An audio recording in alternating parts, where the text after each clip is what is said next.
in continuation of the study of RNA, we have seen that there are three types of RNA which involves in protein synthesis and how the transcription takes place, the unit of transcription, the process of transcription, and so on. Related to this process or the structural study of RNA, we come across certain terms like cistron, polycistron, monocistron. Cistron, it is a segment of DNA that specifies a particular function. So that means it is the synthesis of the polypeptide. Actually it is mRNA synthesis. After mRNA, the mRNA will go to the ribosome and synthesize a polypeptide. Same, that part of the DNA which is coding for that polypeptide or which specifies a particular protein or function, it is called as the cistron.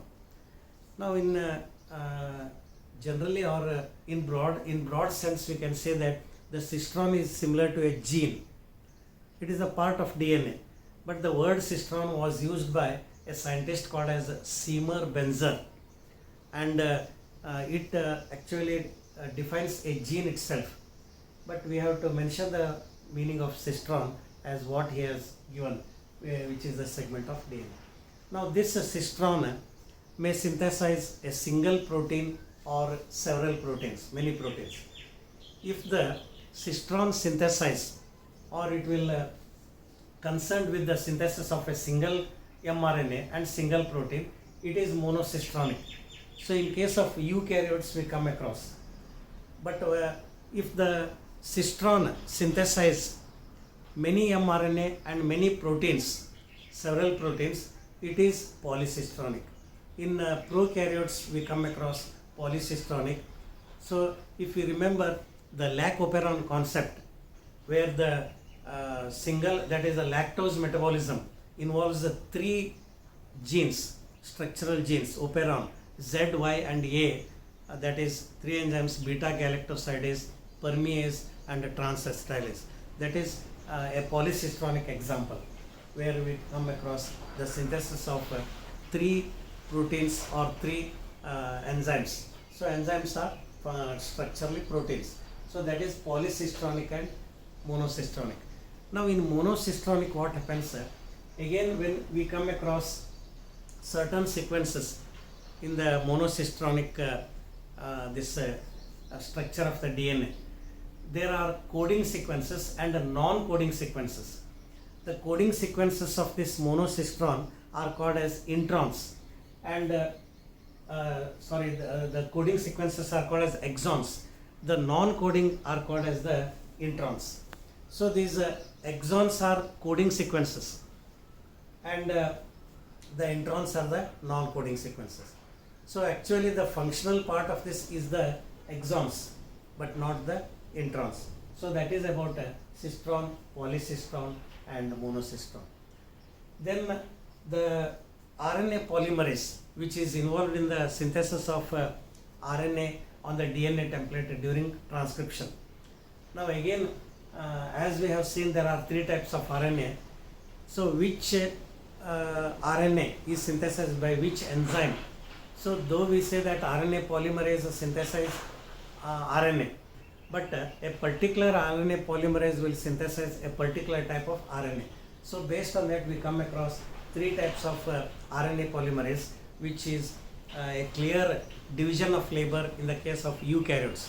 So in eukaryotes we find that there are three separate enzymes for separate these RNAs. So for mRNA, for tRNA and for rRNA, there are different RNA polymerases. Now for example, in the RNA polymerase 1, so there are three polymerases, RNA polymerase 1, 2 and 3. So RNA polymerase 1 helps in the synthesis of rRNA, transcribes rRNA. Transcribe means it undergoes a transcription. It helps in transcription to form rRNA. That is why transcribes, or in other words we can say it synthesizes rRNA. So these rRNAs are synthesized and they are concerned with the ribosomes of 28S, 5S, 5.8S and 8S. So that is the the sedimentation coefficient of the ribosome, which is measured in the terms of Swedberg units. So that is how the polymerase 1 synthesize rRNA. Now polymerase 2, RNA polymerase 2, it transcribes mRNA, but that mRNA is not directly produced. The precursor of the mRNA, called as the heterogeneous nuclear RNA or hnRNA, is actually synthesized. So that hnRNA is later converted into mRNA by 3 steps. So that we will be studying later. Now this polymerase 2, it will synthesize only this mRNA precursor called as the hnRNA, and it is common to all types of ribosomes. Then polymerase 3, RNA polymerase 3, it will transcribe tRNA. Now this tRNA and 5S rRNA means the rRNA which is in the 5S ribosomes, and another molecule called as snRNA, small nuclear RNA it is called as. So it is also a type of RNA which is involved, which we are not concerned more about that. So that is the RNA polymerase 3 which will particular function. So we are supposed to remember the type of RNAs what the enzymes synthesize. Follow. So the polymerase 1, 2 and 3 are the 3 enzymes which synthesize different types of RNA molecules. Now the next part is the polymerase 2 which synthesizes actually hnRNA which is converted into mRNA. The hnRNA is the precursor of the mRNA. So the conversion of the hnRNA or the precursor of the mRNA, that is hnRNA, it converts by enzymatic actions actually. When we study more detail about that, we find that there are different enzymes involved in the conversion of the hnRNA into mRNA. But however, we study 3 steps how it is converted. So how the hnRNA is changed or converted into mRNA. So the first step is splicing. So the hnRNA which is formed, it is having introns and exons. In this case what happens, as already said, the introns are the non-coding sequences and the exons are the coding sequences. So the introns and exons are removed, they are actually means cut off by particular enzymes. So these introns, they are removed. So suppose in that molecule there are introns and exons, all the introns are removed by the action of the enzymes, and only the exons are joined in a particular order, in a specific order. So that step is called as splicing. Now after splicing, this hnRNA, which is also having a 5' end and the 3' end.